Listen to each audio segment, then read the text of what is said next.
វិតខ្ញុំរួងពុងពីកំសត់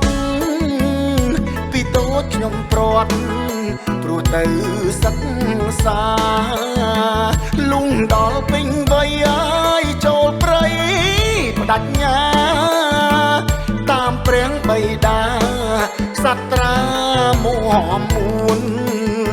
អើយមមួនឆ្នាំ71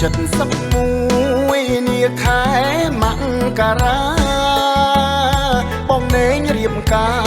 រថាមកចូលរួមតបអាធាវគៀហុំពោតរុកគួនមិនអាចដកខ្លួនក្នុងថ្ងៃកាបងអើយកាបង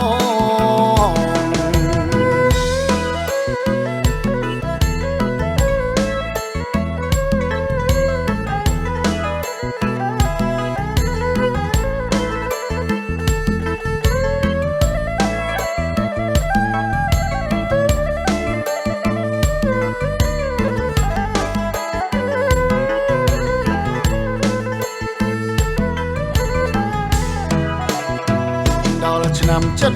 72ក៏ខ្ញុំខកខាន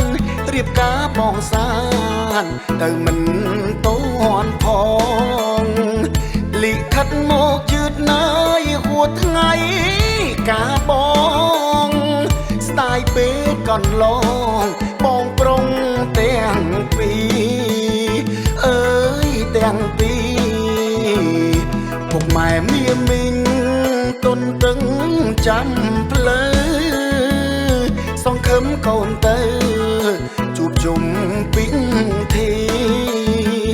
បានបាច់ការស្លាគ្រួសារមូលនេះចិត្តស្ដាយគ្មានពីឲ្យប្អូនសុំ